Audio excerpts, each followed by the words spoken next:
Muck? Okay. Muck sounds like it could be like a hardcore death rock band. Muck. Or like Slipknot. Or Tap. It's just like. What are you, river dancing? What is going on over there? I don't know. Well, what does Ryan think? Ryan, what did you want to do?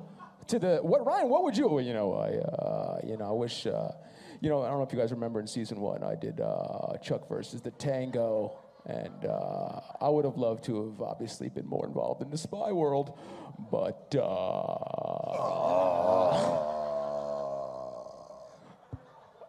Thanks, Ryan. Okay. Thanks, Ryan. Oh, what, me? No, nothing. I was just following Yvonne on Twitter. Wow. You can stop it now. That's all the cheer was? Goodness gracious. 5 years? I know, it's ridiculous. Anticlimactic. I'm sick of it. I'm sick of it already. The dam is broken. The dam. Yes. Thanks for the fans. Who's next? No, you are. Oh yes, we promised we'd come back to her. I'm so sorry. And then we'll go to him. Yes. But it doesn't work again. It still doesn't work. It still doesn't work. There we go. There you go. There you go. You just got to be patient. Okay. I love Chuck. Thank you. Deeply miss Firefly. Happy 10th anniversary, Firefly. What I want to know goes.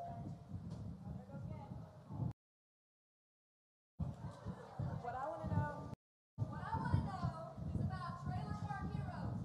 Was Adam and his trailer typecast? Wow. I recommend caution. Completely. I brought my own gear. I think that's the answer you were looking for.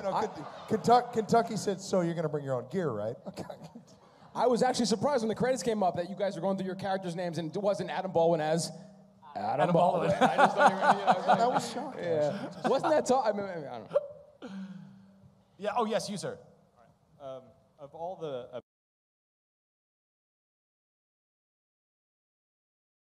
amazing guest stars you guys had on the show, which was the most fun? Tim Dalton. Alexei Volkov.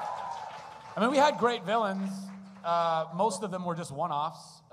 Occasionally we would have a recurring, but Larroquette. Alexei Volkov, Timothy Dalton. Huh? Larroquette.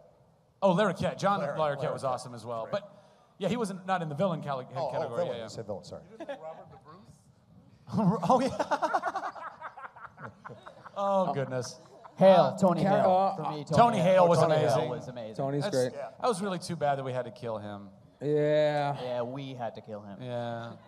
Carrie Ann Moss, by the way, was one of my favorites. Who? Carrie Ann Moss. Oh, Carrie Ann Moss was Carrie Ann amazing. Moss, yes, I loved her. Yeah, she was awesome. She's great. And the Cat Squad. Mark Hamill. It's so hard to remember everybody. I mean, Dolph Lundgren, we did an Expendables panel here this morning, and Dolph was in, and I said hi to him in the morning. I go, hey man, thanks so much. And he's like, yeah. And I go, I don't know if you remember when we did Chuck together. He goes, what? There was a lot of stuff going on. And I go, Chuck, the show Chuck goes, oh, yes. And he did remember. And then somebody in the panel asked him, and he told, oh, yeah. As your cousin. And basically reprising his role from Die Hard. Yeah. Who's next? Yes, you in the back. Hi. From Oklahoma. Yes. I remembered. Thank you. I know you directed several of the episodes, and I was wondering what it was like switching back and forth from like director to actor, and then for the rest of you, what was it like having Zach direct you? How long do you have? Vic, Great, that's great question. Give her a prize. Very good. Give her a prize. This is one of the questions I was hoped was asked. Yes, Zach as director. Let's start with that. These are things I've wanted to say for a long time. I loved directing. I always wanted to do it since I directed stuff when I did theater years ago, and I always wanted to transfer into doing television and film and stuff like that. It's really hard. I mean, I won't make any ifs, ands, or buts about it. It's really difficult, and maybe the most difficult thing about it is feeling like, from an actor to an actor standpoint, it's you never want to give, like, if you're not directing, you don't give other actors notes. You don't go and say, hey, maybe try it like this. Like, there's a protocol to acting. You don't, unless you're Vic. So all of a sudden, when you're having to wear that other hat, and you're like, hey, maybe try it like this, you're hoping that they understand that you're wearing the director hat, and they're not going, wait a minute, you're my friend and you're my co-star, and you're overstepping a boundary or whatever. But these guys were all super gracious with me and very patient with me, and they trusted me from what I could tell. And here's our side.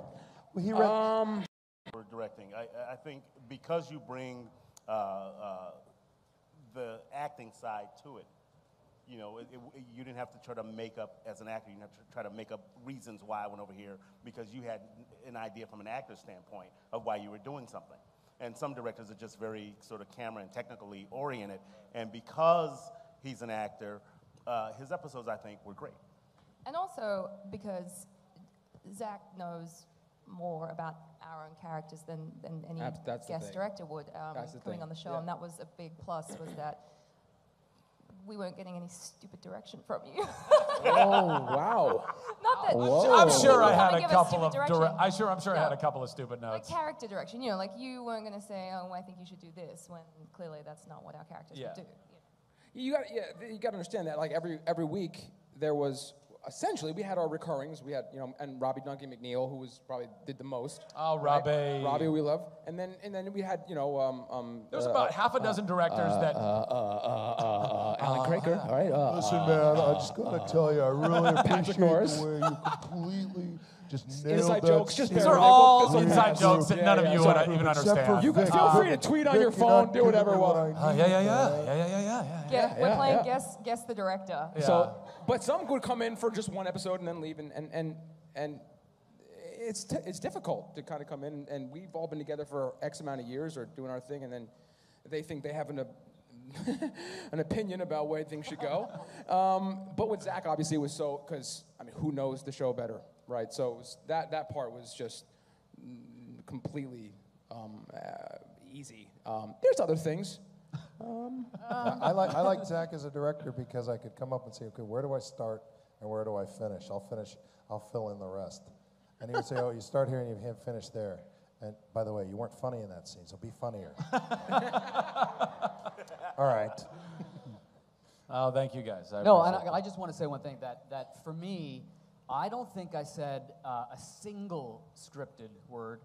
And that wasn't always easy on people, but Zach has an ability, I think this is not just because he was used to the show, but a talent to kind of go into that improv and also nuance it and suggest things that I think were each time brilliant. And the first time I felt free singing was when I sang Fortunate Son, and I think a lot of that had to do with the direction and the liberty and the openness and the encouragement that he brought that allowed me to kind of find my wings a little bit, so to speak.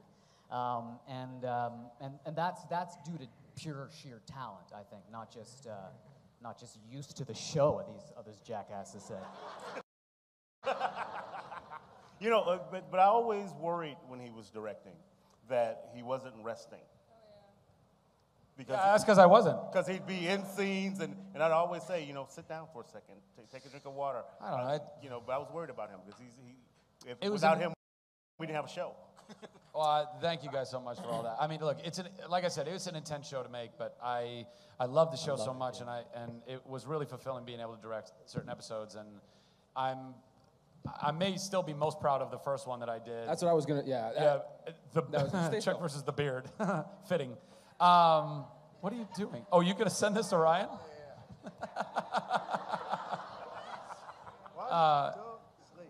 But then even some of the finest Ryan work, by the way. Was that? Let's hear another question. Yeah. For our little family, you are our favorite show, still will be. I had a question. That's why I got the mic. But my favorite show was Quantum Leap. So my worlds collided that day when Scott Bakula was on. I literally screamed like a total nerd, and my family's like, yeah, no. So I just wanted to know if there was a moment, like that was one of my favorite moments. I have so many, but that was just like, ah. So I just wanted to know if you had a moment for one of like episodes, or just a moment where you're just like, that was it, that your ping kind of thing. So that was all. So looking for an or a ping. Well. McKenna, you were gonna say? Oh, well, maybe I missed it. It wasn't necessarily a ping, but when I was a kid, well, it was one of those like, oh my God, this is happening moments. And when Linda Hamilton, because when I was a kid, me and my mom would watch Beauty and the Beast, and like I have a VHS tape still of it that's like kind of like falling apart and stuff. And anyways, so when I got to meet her in the trailer, I was like sweating and like, it's really nice moments, which was cool. So thanks, guys. Anybody else have a ping? A ping. I mean, I'll agree with you, with Scott. I was a Quantum Leap fan, and whoever asked that question earlier about the guest stars, that was I should have said him in that. We all should. Scott Bakula is one of the, not just incredibly talented, is one of the nicest men I've ever met, and was so giving. In fact, Linda and Scott and Timothy. I mean, Timothy was amazing because he was such a bad guy, but he was such a nice guy when he wasn't being Alexei Volkov. But they're very generous. We were very blessed to have very generous actors that really gave you a lot in scenes.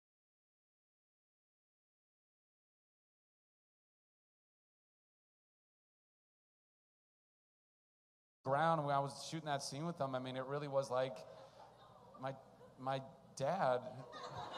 I mean, oh, that's my dad right there. Yeah. I'd pick you, Daryl. Yeah. I'd pick you. But I actually did kind of, that's what was going through my head. I was imagining if I was holding my real dad in my arms and he was dying in my arms, you know? Because I'm method like that. And it was sad. I was like, gosh, because he really is such a great dude. But that was a ping. That was a for me. Anybody else? Anybody? No? It was a sort of a ping with Linda, because I worked with Linda on Terminator 2. Yeah. And it was great to see her. Like, the first day I saw her, I came into makeup and she was sitting there. And I looked at her and said, Linda? And she goes, oh my gosh. So that was a ping. Who's, yes? In the front, yes, here. Just real quick, just wanted to thank you guys for giving, all your fans a chance, being loving and just all around accepting our geeky quirks, like people who stand outside of TV sets to just catch a glimpse of you guys. So just real quick, just wanted to thank you real quick for that. But my question is, what would Less Than Perfect Zach, or I Love You Too Yvonne, or Full Metal Jacket Adam, what would you guys say to yourselves now if you were back in that place? What would you think about the place that you're at now? Don't do it. Whatever, no. He had a sleeping pill prescription. Go ahead. Still? Yeah, right? Still a killing machine? So, Adam, do you find yourself typecast as the heavy and I say soap? I would probably, honestly, if Less Than Perfect Zach could tell them me now, or me now tell the Less Than Perfect, is that? Oh, is that the way? Sorry, time travel's screwy, isn't it? Back to the Future got it right.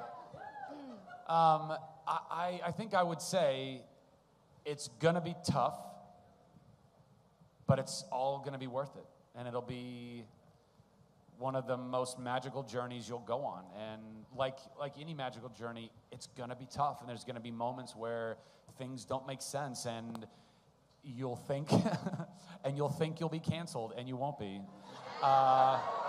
Many times. Many times. And honestly, and you guys know this, but I really do think that our show will go down in history as being kind of the go-to of where fan influence really showed the world that it matters, that you matter, So I think that's huge for you guys. Yes. Hello. Hi. I was